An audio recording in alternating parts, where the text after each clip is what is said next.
Veja lá, educando filhos em tempos de crise. Esse é um material que eu e a pastora Sueli preparamos para vocês, para a gente fortalecer e animar o coração de vocês e destacar alguns princípios que são fundamentais, que eu quero que vocês observem.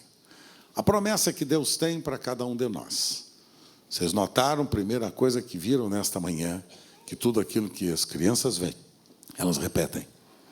Tudo aquilo que eles estão vendo, a violência, a imoralidade, a corrupção, elas estão repetindo.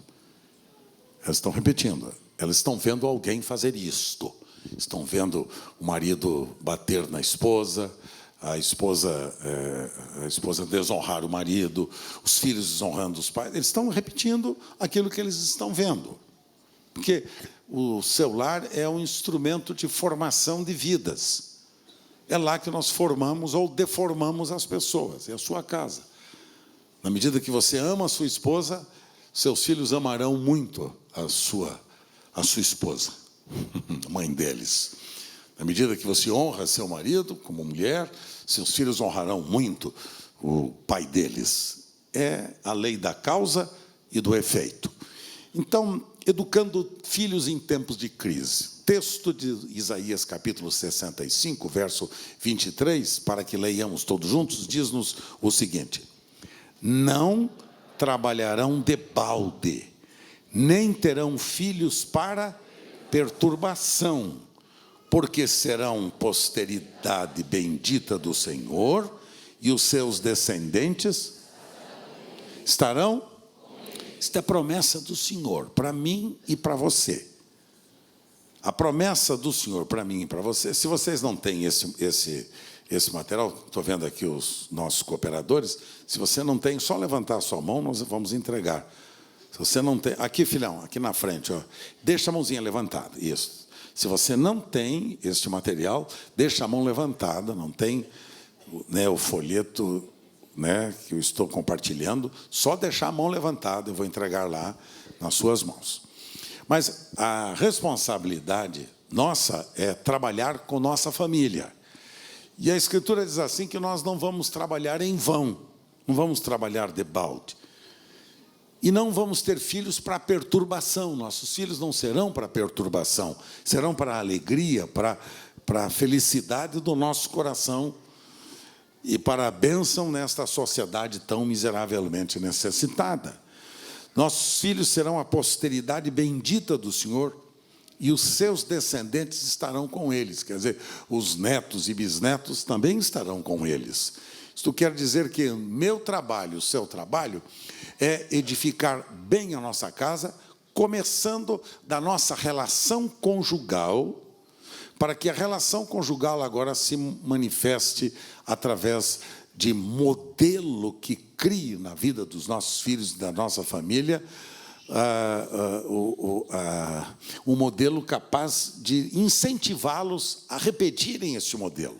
Não é como eu conheci um rapaz que dizia para mim o seguinte, ele já aos seus 30 e poucos anos de idade, a gente dizia: você não pretende casar-se? Dizia para ele. Você não quer se casar, rapaz? Você não vai se casar? Porque é uma lei natural que o homem e uma mulher se unam e casem-se, porque é mandamento da Escritura, né? É uma coisa natural, né?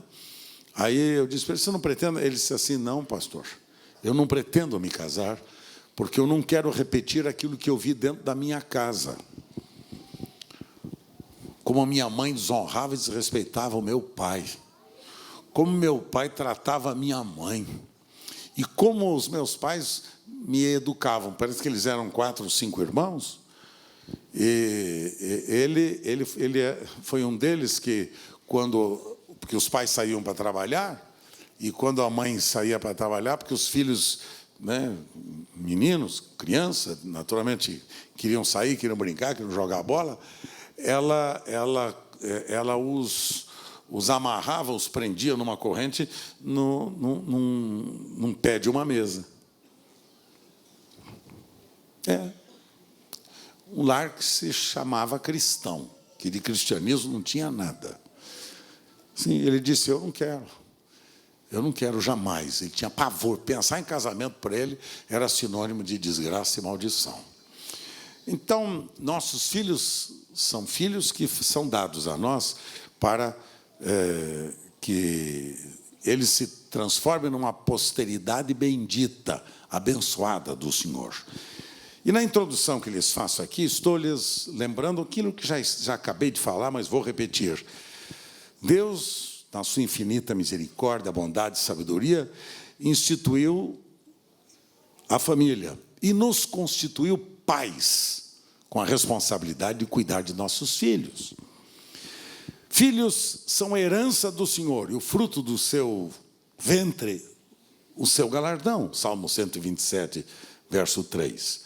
Então, os filhos não são seus, é herança do Senhor.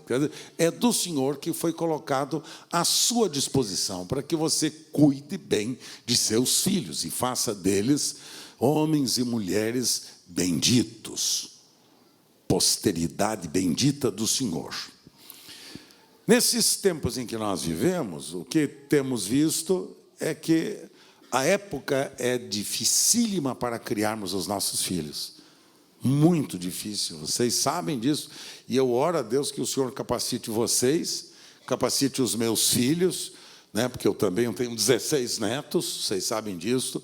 E eu fico olhando para a minha posteridade, para os meus filhos, para os meus netos, fico pensando neles também, tanto quanto você. E oro para que os pais tenham sabedoria e graça para que possam cumprir com esse grande propósito, que é um privilégio nosso. Mas, nesta época, criarmos nossos filhos é diferente do que criarmos na minha época. Na minha época, por exemplo, eu tratava os meus pais de senhor e de senhora. Essa era a educação que eu recebi dos meus pais. Chamar meus pais de você era desrespeito, desrespeitoso. Então, eu fui criado dentro de um contexto assim. Eu fiquei assustado quando eu vim de Curitiba para São Paulo, vim estudar em São Paulo, e que conheci algumas famílias que as pessoas chamavam o pai de você e a mãe de você. E, para mim, aquilo era agressivo, chamar de você. Porque eu aprendi, o comportamento era chamar de senhor e de senhora, que era a maneira de honrar os pais. A gente achou que isso era exagerado, e o resultado a gente está colhendo hoje. Que os filhos hoje não tratam nem de você, tratam pelo nome. Ô João, ô Maria, ô Joana, lavou minha roupa hoje? João, trouxe a comida para mim hoje? Nem mais, até nem de você, mas eles relacionam-se com seus pais. Então, o que acontece é o seguinte: tempos de medo, são tempos de insegurança, tempos de violência, de drogas, de prostituição, de homossexualismo, etc. Como estamos nos sentindo vendo tudo isso ao nosso redor, e cada vez pior, e desmoronando cada vez mais? Como é que nós estamos nos sentindo? Como família cristã que nós somos, como é que nós estamos nos sentindo? Nossos dirigentes cada vez mais corruptos. Vocês veem nos jornais todos os dias esse mensalão que é uma vergonha para a nossa nação.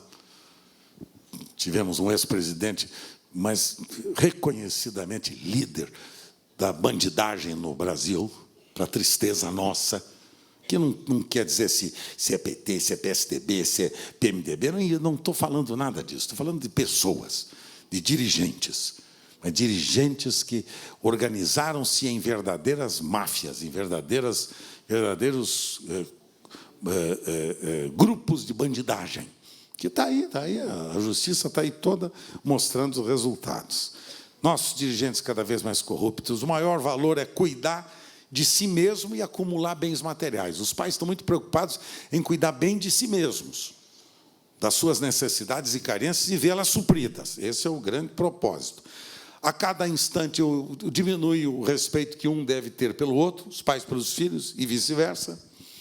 A impunidade impera na nossa nação, e a lei protege aqueles que violam estas leis. A lei está protegendo, né? Uma coisa louca, uma coisa louca. Quando eu fico aqui em São Paulo, que durmo aqui de São Paulo, de sexta para sábado, de sábado para domingo, aqui no apartamento, já falei isso aqui para vocês, no apartamento aqui do Tatuapé, onde eu fico, é uma coisa louca, porque a partir das 4 horas da manhã reúne-se um grupo que fica embaixo do prédio, com as portas do carro abertas, com um sistema de som elevado, e um grupo de uns 30, 40, eles saem das baladas, se reúnem embaixo da janela do prédio onde eu moro, né?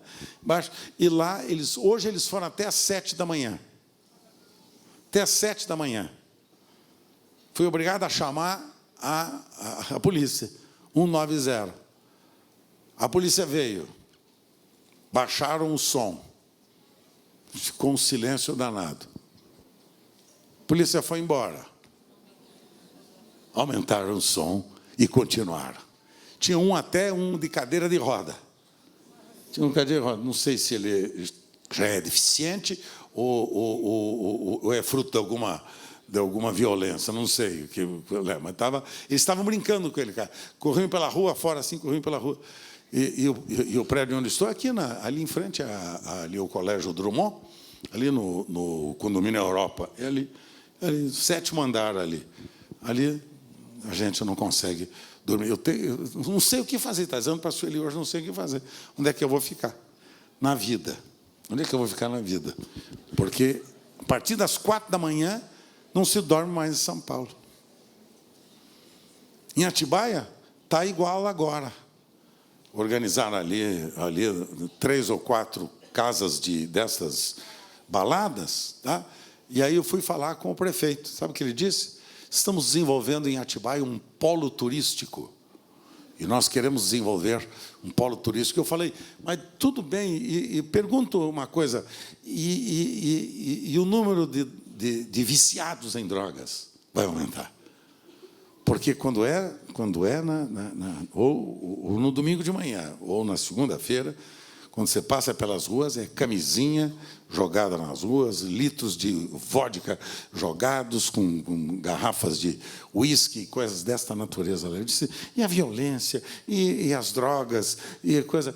Mas aqui é um polo turístico, queremos transformar esse lugar num grande polo de turismo aqui na nossa região de São Paulo. O negócio é o dinheiro. Se entrar dinheiro para a prefeitura, eles estarão felizes da vida, não querem saber se as famílias estão sendo destruídas, desmoronadas, quebradas, e estas baladas são antro de desgraça, de violência, de consumo de droga, de permissividade, de sexo ilícito o tempo inteiro. Que coisa louca! Então, eu não sei onde falar. Se eu fico em Atibaia, lá começa às 10 da noite e vai até às 4 da manhã. Aqui começa às 4 da manhã e vai até às 7 da manhã. Então, sinceramente, acho que eu vou morar lá no céu, porque acho que esse é o único lugar onde eu vou ter tranquilidade. Que coisa louca! Agora eu fico perguntando, aonde estão os pais? Onde estão os pais? Essa é a pergunta que eles fazem. Para dizer, respeitem o silêncio. Respeitem os moradores da cidade. Tem uma lei para isso. A Câmara acabou de aprovar uma lei do silêncio. Que a partir o dia todo, não é só a partir das 10 da noite, não. Antes era. Agora é o dia todo. Esses carros de som são proibidos de pararem de tocarem como tocam, em som elevado, é uma loucura. Agora, é o que ontem aconteceu. Veio a polícia, eles baixaram, desligaram, ficaram tudo. A polícia foi embora, 5 minutos depois, estava tudo na mesma coisa. Sabe o que eles disseram? Nós não temos que respeitar ninguém. Então, agora, lhes pergunto, onde é que eles aprenderam isto? O videozinho que vocês viram, vocês já sabem onde é que eles aprenderam. Eles viram os adultos fazendo isso, jogando lata na rua, xingando os motoristas no trânsito de palavrão. Eles viram isso na rua. Desculpe, viram isso em casa e reproduzem na rua. Agora, educar é ideia de Deus, ainda mais educar nossos filhos, porque Deus nos deixou princípios imutáveis para a gente praticar, não regras, para a gente educar, mas princípios imutáveis para a gente cuidar. Quais são os 3 princípios fundamentais que são imutáveis? Amor, cuidado e disciplina. Vamos repetir? São princípios fundamentais. Amor aqui trata de relacionamento. Porque o grande problema dos lares que estão assim desajustados e quebrados é que os filhos não têm relacionamento com os pais e os pais não têm com os filhos. Não se tem mais tempo para ouvir e para falar. Não tem jeito. Eu sei porque eu sou pastor, eu cuido de tanta gente por aí, pessoal. Eu ouço muitas pessoas falando, e muitas delas vêm falar até mim. O cuidado não é só o cuidado físico, não é só o cuidado emocional, mas o cuidado espiritual também, que diz respeito aos princípios fundamentais da educação e da instrução dos nossos filhos. E a disciplina. Na disciplina se estabelece limites. Quando é que se estabelece limites? No ventre materno. No ventre. Os limites para uma criança começam no ventre materno, não é depois que nasce. É depois que nasce. Entendeu? É no ventre materno. Os filhos estão em rebelião porque no ventre materno a mãe era indisciplinada. A mãe não tinha horários, a mãe não tinha disciplina para se alimentar, a mãe não tinha disciplina para fazer a mãe responsável pela disciplina da criança na vida intrauterina. A criança nasce e a falta de disciplina continua. A criança faz o que quer. Ele quer tomar madeira. Quantos anos ele está? Está com 15 anos. Ele quer uma madeira todo, ele quer tomar, ele aprendeu isso quando era pequeno, ele está tomando uma madeira até agora, porque ele quer, o filhinho quer. O filhinho está querendo. E chupeta, chupeta também, ele gosta. Quantos anos ele tem? Está com 22. Mas ele gosta de chupar a chupetinha. Então precisa chupeta para ele, dar chupeta para ele. Você está entendendo? Então, estas coisas que vocês estão pensando que eu estou brincando, mas isso é o dia a dia que vocês veem aí. E aí? Outra coisa, educação e instrução dividida. O pai instrui de um jeito, a mãe do outro. Resultado, ele sabe quem é que ele pode chantagear. E ele vai chantagear aquele que concorda com ele. Vai chantagear ou o pai ou a mãe. E, às vezes, os dois com um sentimento de culpa, porque não deram a atenção necessária aos filhos, porque estão trabalhando o tempo todo, eles são chantageados o tempo inteirinho pelos seus filhos. Você não dá tempo para mim? Não, filho, eu trouxe aqui um carrinho para você. Mas você nem saiu comigo essa semana. Não, mas eu trouxe uma bola para você. Entendeu? Então, a gente compra atenção, pensa que compra atenção e amor dos filhos, dando presentes para eles, e essa é a grande desgraça. Primeiro princípio, amar. Vamos repetir? Primeiro princípio? Amar. 1 Coríntios 13, versos 4 a 7. Vamos ler todos juntos? O amor é sofredor, é benigno, não é invejoso.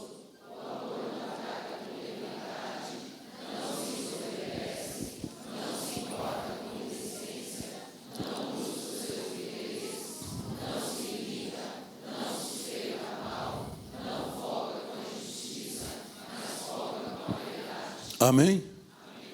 Essa é a definição de amor. O amor verdadeiro é um amor incondicional e deve evidenciar-se em todos os relacionamentos com os nossos filhos, o tempo inteiro. Este amor que serve, que cuida, que dá atenção, que se presta a cuidar, a atender, não só das necessidades básicas de alimentação ou de vestuário, mas as necessidades básicas de disciplina, de correção, de orientação, de firmeza nas coisas que faz. O amor é a base do relacionamento que você deve exatamente manter com sua família. E amor aqui, filho querido, não é você passar a mão na cabecinha dele ou dela. Amor aqui é você dizer sim e não. É você estabelecer limites. Pode, não pode. É, não é. É absurdo quando eu vejo alguns pais concordando com as atitudes de indisciplina dos seus próprios filhos, tão pequenos, e eles acham que, o que é que eu posso fazer? Eu não consigo mudar, ele gosta de fazer assim. Eu não consigo fazer com que ele pense diferente. Ele gosta de pensar assim. Eu não consigo. Sabe, você não consegue hoje estabelecer limites na vida dele? Quero dizer para você que amanhã a sociedade vai ter que corrigi-lo. Porque lá na escola ele vai ter que ter limites com o professor ou com a professora. Na rua ele vai ter que ter limites com o seu patrão, com a sua patroa.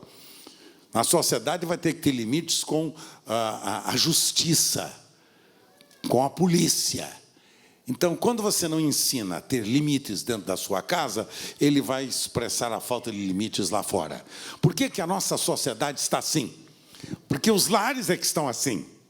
Os lares é que revelam esta falta de limites, de amor, de expressão de zelo e de cuidado com sua família. Você está pensando que amor é passar a mão na cabecinha dele e dar comida para ele? Isso não é amor.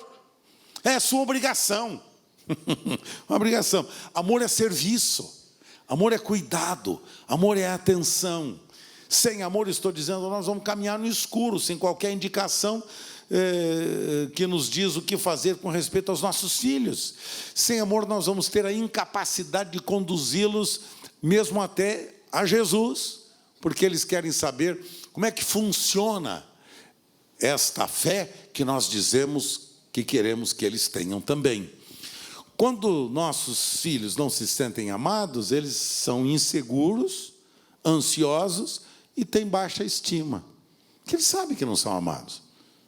Eles apenas são suportados dentro da casa, dentro da família. Os pais suportam eles, porque amar os filhos é visar o interesse fundamental da vida deles. Isto começa desde cedo, como já lhes disse, desde a vida intrauterina. Como transmitir, então, esse tipo de amor?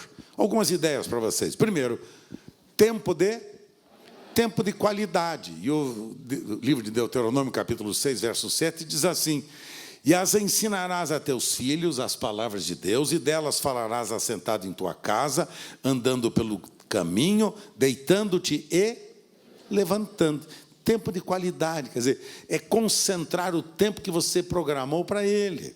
Passeios, contar histórias, às vezes assistir um filme, possibilitar oportunidades de diálogo, de comunhão, de relacionamento com eles. Esta é a visão do amor que separa um tempo de qualidade para os seus filhos. Separe um tempo de qualidade. Alguns dizem assim, se a terceira prioridade é a família, está antes do ministério, então eu não posso participar das reuniões, que eu tenho que dar tempo para os meus filhos. Isso é uma mentira. Isso é uma mentira, porque as 5 prioridades, embora eu as tenha disposto desta forma, elas têm a mesma responsabilidade de serem cumpridas da mesma forma, da mesma maneira. Não é que uma é mais importante do que a outra. Uma é resultado da outra. Quanto mais você tem relacionamento com Deus, muito mais você tem intimidade com seus filhos e com a sua família. Muito mais você quer ter tempo com eles e amá-los e expressar o amor de Deus para a vida deles. É causa e efeito. Segundo, valorize o seu filho. Seu amor para com ele não depende do que ele faz, depende daquilo que ele é. Valorize o seu filho. Mostre para ele que você está encantado com as coisas que ele está fazendo, que ele é precioso, que ele é importante, que ele é alguém realmente significativo dentro do projeto que Deus tem para ele. Terceiro, mostre apreço por ele. Use palavras e atitudes para agradá-lo. Faça coisas para agradá-lo, para mostrar que você tem interesse por ele, que você reconhece quão precioso ele é para você. Use palavras e atitudes que o dignifiquem, que elevem a sua autoestima. Diga que você os aprecia, que você os ama, que você tem interesse pela vida deles, que eles são importantes para você, para a sua família, para o seu lar, para a sociedade onde eles estão. Valorize o seu filho. Fale bem dele. Elogie seu filho. Elogie, porque criticar, a gente critica mesmo rapidamente. mas para elogiar que dificuldade que nós temos em destacar as virtudes deles. Por isso que tem muitos filhos que estão completamente cansados de seus pais, de suas famílias. Palavras de afirmação para eles. Tenha palavras de afirmação. Mostra para eles, né, como eles são preciosos, importantes. Expresse elogio, mostre apreço, incentive. Faça esse curso sim, vai estudar sim, faça esse trabalho sim. Que beleza o seu desenho, que maravilha esse trabalho que você fez na escola, que bom eu ter visto as suas notas tão boas. Não faça como aquele pai, né, que quando recebeu o boletim da escola, o menino tinha, a média dele era 8. Era 8, né, era a média dele. Aí os pais olharam para ele e disseram, que pena, você faltou mais 2 pontos para você completar 10. Gostaria que você tivesse tido 10 e não 8. Por que não incentivar de outra forma? Puxa, você tirou 8, que maravilha. Eu acho que o potencial que Deus deu para você é tão grande que o mês que vem, garanto que você vai tirar mais, porque você vai se esforçar e vai fazer o melhor da sua vida. E quando você diz, esperava 10 e não 8, você está rebaixando a autoestima do seu filho e dizendo para ele, você é um incompetente. Ao invés de 10, você tira 8. Toque físico é outra maneira de transmitir amor. Dê um abraço, beijos constantes, preste atenção.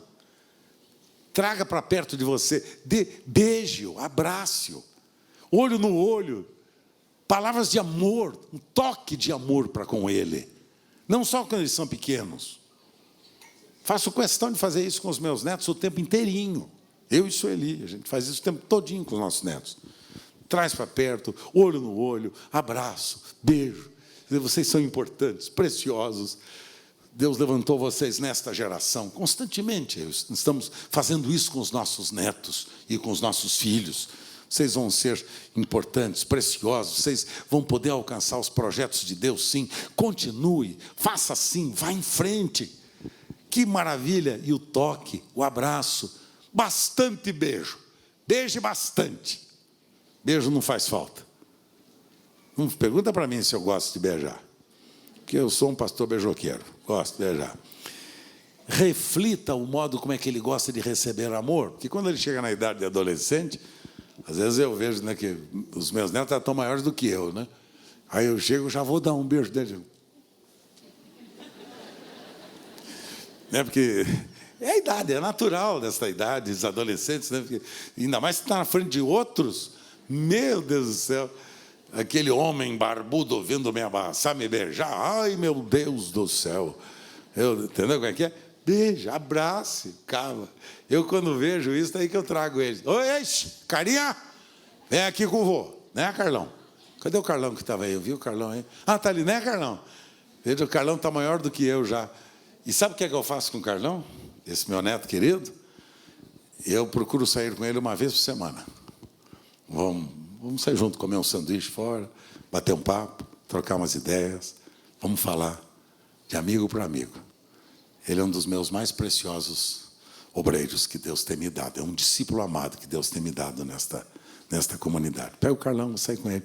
Abraço, beijo esse cara. Ele já está acostumado comigo agora. Ele já está acostumado. As meninas é mais fácil, né? As meninas já vêm. Oi, vô. Mas os meninos ficam ariscos. É assim também com seus netos, né, Toninho? É assim com seus netos também, cara? É igual, né, cara? Mas a gente quebra isso deles, né, não? Então, o toque, o abraço, bastante beijo. Vamos repetir? Bastante. Fala para a pessoa do seu lado. Beije bastante. Beije bastante. Não vai fazer mal. Beije bastante. E não só isso. Ensine eles também a fazerem isso com as pessoas. Ensine eles a fazerem isso com as pessoas. Muitas vezes os filhos de vocês não sabem beijar. Sabe, quando eu vejo que os filhos de vocês não sabem beijar os outros, sabe o que eu penso? Eles não sabem beijar os pais, porque os pais não sabem beijar os filhos. Quando eu vou abraçar alguns deles, que eu vejo que eles fogem, o rostinho foge, eu já sei. O problema está com os pais. O problema está com os pais. Que os pais precisam incentivar. Vai lá, vai dar um abraço no seu pai, vai dar um beijo nele. Eu aprendi isso, meu pai não era de um lar cristão. Vocês sabem que eu sou de um lar espírita, católico espírita, né? Sou bisneto do pai do espiritismo no Brasil, do Adolfo Bezerra de Menezes, meu bisavô. Então, eu aprendi de um lar, meu pai espírita, minha mãe católica. Mas as lições que eu tenho de vida até hoje, eu aprendi basicamente dentro da minha casa. Da minha casa.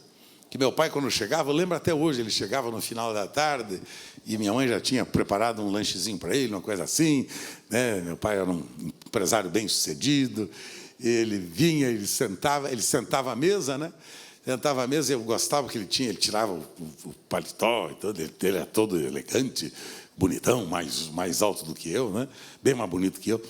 E aí ele sentava, ele tirava o paletó, arregaçava a manga. Meu pai tinha um braço, o braço dele era um senhor braço desses lutador de KFC, como é que é?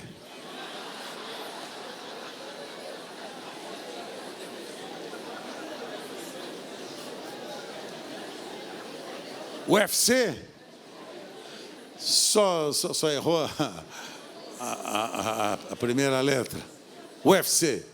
Então ele tinha aquele braço. Sabe o que eu gostava de fazer? Meu pai que era cearense, né, de Fortaleza, família Bezerra de Menezes, de Fortaleza, ele sentava-se à mesa, do lado, eu lembro, era pequeno, vê com isso marca. Era pequeno, ele sentava-se, punha o braço assim, e ele falava assim para mim: aí, filhão, 3 coisas, filhão.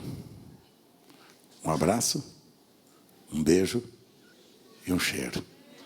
E sabe onde é que eu cheirava? O braço dele. Gostava daquele braço, que meu pai tinha um braço forte. Gostava de abraçar, beijar e cheirar aquele braço. Depois ele me abraçava. Era ímpio. Espírita.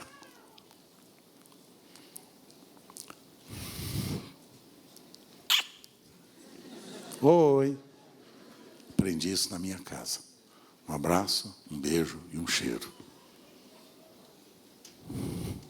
Minha mãe, de educação alemã, minha mãe era austríaca, né, neta de austríacos, Schaffenberg. Minha mãe tinha dificuldade. Minha mãe ela foi criada em colégio de freiras, então minha mãe tinha mais dificuldade. Mas o meu pai, não. Ele expressava o seu amor e seu carinho. Isto eu transmiti para os meus filhos. Até hoje, todos eles. Veja o Ronaldo, como é que ele faz. Quando o Ronaldo me beija, sabe o que ele faz? É o famoso funga-funga. Né, filhão? E o Ronaldo...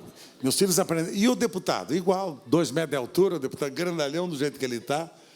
Né, ele vem, me abraça cheira o pai. Valeu a pena, eu tenho aprendido isso com o meu pai. Deixe isso guardado no coração da sua família. Segundo princípio, cuidar. Sobre tudo que se deve guardar, guarda o quê? Guarda o teu coração, porque dele procedem as fontes da vida. O que significa cuidar? Significa guardar as partes que levam à vida. Os caminhos da vida, o coração dele que levam à vida. Guarde-o das comunicações que hoje em dia são terríveis, rádio, televisão, computadores, CDs, DVDs. E isto pode encher os olhos deles de valor, positivo ou negativo. Veja que os canais sensitivos deles, quais são os canais sensitivos? Olhos, ouvidos, boca e tato devem ser mantidos limpos e puros constantemente. Cuide não só dos sentimentos, mas cuide da vida deles com Deus. Não mande-os para a igreja nas reuniões. Traga-os. Não mande-os ler a Bíblia. Leia com eles. Não mande-os orar. Orem com eles. Contem as histórias bíblicas para eles. Mostrem a importância das Escrituras para eles. É a maneira como você vai cuidar das entradas e saídas da vida dos filhos de vocês. E dizia Jesus: a minha comida é fazer a vontade daquele que me enviou e realizar a sua obra. Qualquer pai, e isso aqui é fundamental, é o primeiro retrato de Deus que o filho vê. Qualquer pai é o retrato de Deus que o filho vê. Quando você fala do amor de Deus para os seus filhos, eles querem saber como é que este amor de Deus se manifesta através da sua vida, no relacionamento com eles. Pais cruéis, pais que maltratam a esposa ou a família, pais injustos, pais desleais, eles refletem este retrato na vida dos seus filhos. E os seus filhos, no futuro, quando mais adultos, vão dizer: se ele, sendo meu pai, foi desleal, como é que eu posso crer que Deus vai ser leal comigo? Como é que eu posso entender que Deus vai me amar? Sabe qual é o grande conflito? Por exemplo, eu tenho 4 filhos adotivos, vocês sabem disso. 3 naturais e 4 sobrenaturais. Sabe qual é o grande desafio da adoção dos filhos? Sabe qual é? O grande desafio quando você adota.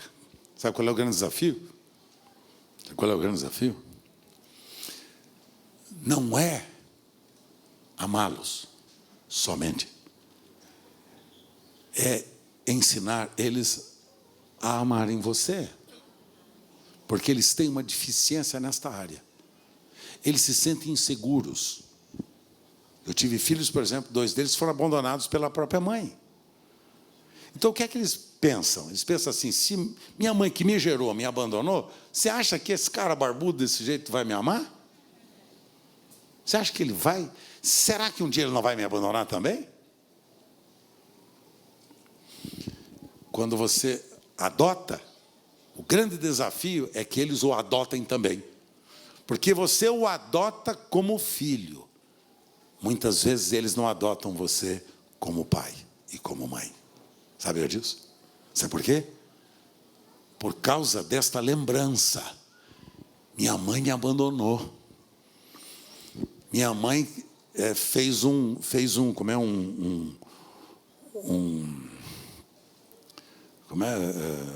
aborto. Que muitos desses foram crianças abortadas e abandonadas na própria maternidade, sabiam? Eles pensam: se este meu pai me abandonou, mandou minha mãe abortar, me abandonar, você acha que eu vou crer em Deus? Esse é o grande desafio.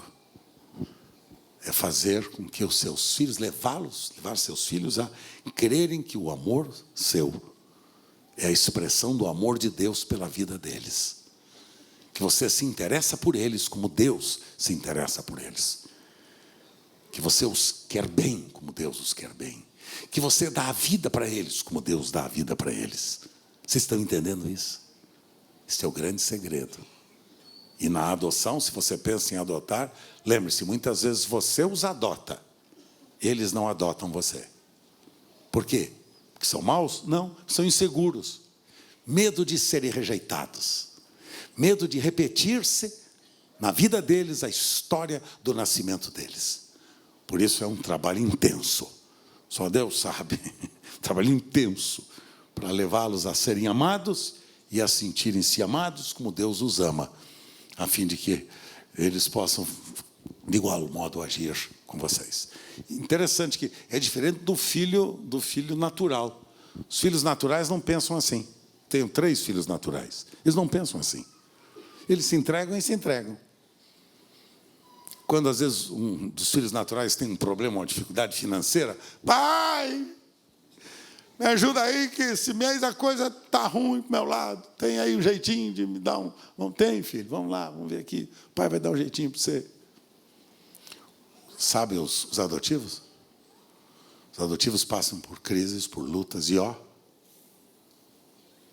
sabe por quê? Porque eles pensam, se minha mãe e meu pai me abandonou, o que me garante que esse aí também não vai me abandonar? Então eles não falam nada com você. Os naturais falam, os adotivos não. Sabiam disso? Quem diz isso é quem tem conhecimento e experiência pessoal. Eu e Sueli dizemos a mesma coisa. Então, vamos continuar. O que eles querem é experimentar o amor de Deus através da sua vida. Que a melhor maneira deles amarem a Deus é saberem que os pais os amam. Posso repetir? A melhor maneira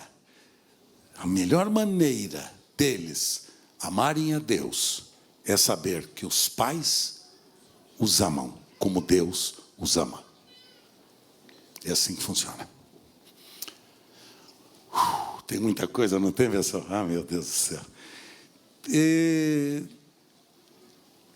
Assim, estou dizendo aqui, primeira coisa, leve seu filho a Cristo. Leve seu filho a Jesus. Esta é a grande responsabilidade. Não é falar de Deus para ele, é levá-lo a Jesus. É levar ele a ter uma experiência de amar e de seguir a Jesus. Esse é o grande desafio para mim e para você. Levar os seus filhos a amarem e a seguirem a Jesus. E por último, terceiro aspecto do seu trabalho com sua família é disciplinar. E olha lá o capítulo 13, verso 24 de Provérbios. O que não faz uso da vara, odeia seu filho. Mas aquele que o ama, desde cedo, o castiga. Aqui castigar não é arrebentar, bater com violência. Não é isso, não. Castiga quer dizer repreende, estabelece limites. Determina os limites necessários para eles. Eles precisam disso. Que a falta deste amor os leva a atitudes completamente equivocadas. Eduque as crianças hoje para não castigar os homens amanhã, dizia o famoso filósofo grego Pitágoras. Então, corrija agora, eduque agora. A disciplina não faz com que os nossos filhos duvidem do nosso amor por eles. Ao contrário, a disciplina confirma o nosso amor por eles. Confirma. Os limites precisam estar claros. Horário para dormir, horário para entrar e sair, horário para estudar, horário para assistir televisão. Esses limites não vai fazer mal para eles. Horário com a internet, tomem cuidado com esses horários, com essa internet, porque essa internet é uma coisa terrível. Sueli me mostrava ontem ainda no telefone dela, né? O telefone dela diz assim,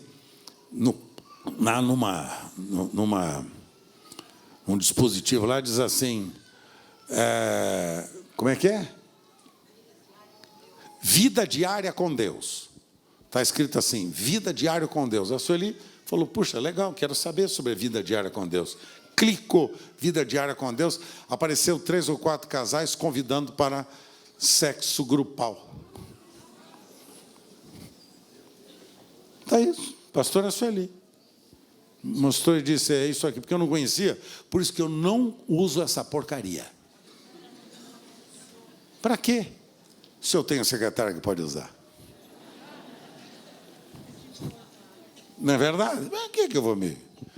Existem 3 importantes diferenças na disciplina. Olha lá. O abuso e a disciplina. O abuso é violência. Não é isso que está se falando. Está falando de limites. Segundo, esmagar o emocional da criança e moldar a sua vontade. É esmagar o emocional. É acabar com o emocional dela, com as reações, com as aptidões, com a capacidade dela, com as reações. É capacitá-la dentro da sua própria reação, da sua própria qualificação como pessoa, capacitá-la a fazer as escolhas certas, debaixo dos limites estabelecidos pelos pais. E então, há uma diferença entre criancice e a provocação voluntária. Criancice são por exemplo, a criança quebra um copo na mesa. E normalmente quebra, né? Está lá, a família se reúne, vai colocar Coca-Cola, vira o copo, cai, quebra. Eu já vi pais fazerem coisas absurdas. Eu vi uma mãe fazer um negócio aqui em cima de uma das nossas reuniões, um tempo atrás, né? Onde já se viu, a criança derrubou um copo de refrigerante. Era uma reunião com líderes, e era uma mulher, né, até que, né, que tinha a responsabilidade de saber cuidar bem da sua família, mas ela ficou alvoroçada. Onde já se viu? E agora? Você derrubou tudo isso, e deu um tapa no rosto da menina. Senhora. Tá? Mas é uma criatura de fora, está bem longe de nós. Fica tranquilo, está bem longe. Senão eu ajudava ela a ficar mais longe. Fica tranquilo que eu ajudava. Bateu na criança. E o pior, sabe o que é? Está vendo? Vai lá pedir perdão para o pastor Carlos Alberto, porque ele não gosta disso. Você lembra, né, Osmar? Você lembra? Falei, quando a criança veio, eu falei, não, filha, eu adorei o que você fez. Maravilha! Que bom que você fez. O vô Beto gosta disto mesmo. Aí que eu fui para o outro lado. Que maravilha, enchi o copo dela. Falei, não, o vô, me perdoa. Não, você não me ofendeu. Isso é criancice. Derrubar um copo de refrigerante. Agora, se ela pegasse o copo de refrigerante e pegasse e jogasse, aí é outra coisa. Aí não é criancice, aí é uma provocação voluntária. Então, precisa fazer a diferença. Meus netos são tudo assim, eu acho com eles tudo assim. Quando derrubo o copo, eu falo, que legal, que beleza, está ótimo. Nenhum deles joga copo no chão. Nenhum deles. Quando eles erram, por criancice, eles recebem o carinho. Quando eles erram por determinada provocação, os pais os corrigem. Comece cedo a disciplinar. Veja que diz Provérbios 2. Cujas veredas são tortuosas e que se desviam nos seus caminhos. Quando você não começa cedo a disciplinar seus filhos, você vai lá na frente colher o resultado. Tá? Tolice é desrespeito à autoridade, seguir o seu próprio caminho e resistência a toda repreensão. Isso é tolice. É o desrespeito ao princípio da autoridade. Ensine eles a respeitarem as autoridades, a começar dentro da família deles. E a disciplina que promove a libertação. Veja o verso, capítulo 23 de Provérbios. Vamos ler todos juntos? Não retires a disciplina da criança, pois se fustigares com a vara, nem por isso tu fustigarás com a vara e livrarás a sua alma do... Então, não tem problema. Correção dada no momento certo, no lugar certo, não vai matar ninguém. Vai matar ninguém. E a criança liga, por exemplo, quando se usa a vara não é um pedaço de pau. Quando se usa a vara, uma varinha fininha, e você dá na idade certa, no lugar certo, a criança relaciona a dor que está sentindo no bumbum, ao erro que cometeu. Sempre que ela for pensar em cometer novamente o erro, ela vai relacionar com a dor. Vai lembrar disso. É por isso a vara. Agora, há pais que pensam que corrigir com a vara é espancar seus filhos. Não é disso que a Bíblia fala. A Bíblia não está falando de espancamento. Está falando de correção com dor. Não está escrito que Deus corrige o filho a quem Ele ama? Sim ou não? Sim. Se Deus nos corrige, e com dores, hein? Quantas vezes a gente, para aprender, aprende chorando, hã? Eu sou assim, não sei com você. Mas, às vezes, com dores muito fortes na minha vida, eu tenho aprendido as maiores lições da minha existência. Não é quando tudo vai bem, não. Eu aprendo quando as coisas não vão bem. Então, a disciplina promove libertação. Porque os nossos filhos, veja lá, conectarão a dor ao objeto, não a mão, ao objeto. Porque a mão deve expressar carinho. Porque o Senhor repreende aquele quem ama, assim como o Pai ao filho a quem Ele quer bem. E, por fim, o pai que deseja o bem do seu filho, o disciplina. Lembre-se, leva tempo para você educar os filhos. É bastante tempo. Você tem a vida toda. Agora, a pergunta que é feita, qual é o legado que você tem deixado para eles? Omissão ou perseverança? Amor? Vida com Deus, relacionamento com Deus, é isso que você tem deixado para ele? Ou você tem deixado para ele o título do Corinthians? como grande modelo de conquista para a vida dele. Eu me lembro que eu fui num casamento de um menino. E o menino, seu pai era São Paulino roxo. Na festa na festa de aniversário do menino, não lembro quantos anos ele completou, mas deu acho que 10, 12, 15 anos por aí. Na festa, o bolo era do São Paulo Futebol Clube. O bolo era com os jogadores do São Paulo. Não é porque era de São Paulo, pode ser Corinthians também, pode ser Santos, qualquer outro. Palmeiras, qualquer outro. Então, tudo era relacionado com o chapeuzinho da festa, o bonezinho era do São Paulo, tudo era do São Paulo. Eu olhei aquilo e pensei, a paixão do coração deste pai é o São Paulo, não é Jesus. Começa pelas festas de aniversário. Coisinha, parece simples, não é? Ensina a criança no caminho que ela deve andar, e ainda quando crescer não se desviará dele, diz a Escritura. Resultado, hoje, aquele menino, já idade adulta, deve ter os seus 22, 25 anos por aí, uns 25 anos por aí, hoje nem mais crente ele é, nem mais cristão ele é. O pai abandonou a esposa e a mãe tomou outro rumo. O lar acabou. O lar acabou, porque a paixão daquela família tinha um nome, São Paulo Futebol Clube. Tristeza, viu, Antunes? Festa de aniversário, às vezes, de alguns dos nossos familiares, celebrando as cores do São Paulo, do Corinthians ou do Palmeiras. Mostra que tipo de paixão nós temos. Que tipo de valor, obrigado, Tony.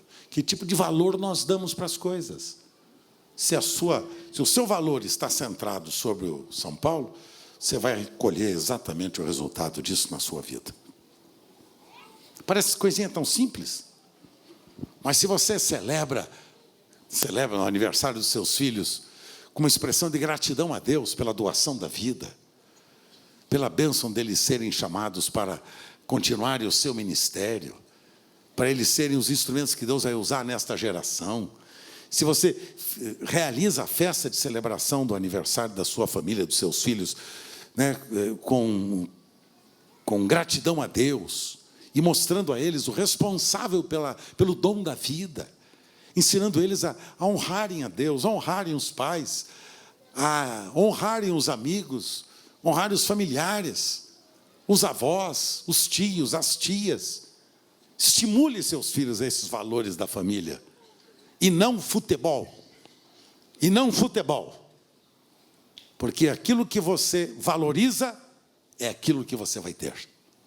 Tem uma família que na semana que vem eu vou falar. Isso você está ouvindo aqui agora? Eu vou falar semana que vem para essa família. Porque eu vi pela internet a festa de aniversário, primeiro aniversário da criança, já tinha lá o bolo do clube de preferência. Está ensinando para o filho que mais importante é o clube de preferência e não Jesus. E por fim, esteja ligado nas verdades eternas de Deus, que a nossa responsabilidade é semear amor, paz, alegria, bondade, misericórdia, paciência, e então vamos colher os frutos pertinentes a isto. E aí, então, o resultado vai se cumprir na nossa vida. Isaías 65, 23, que nós iniciamos e vamos concluir. Vamos ler todos juntos?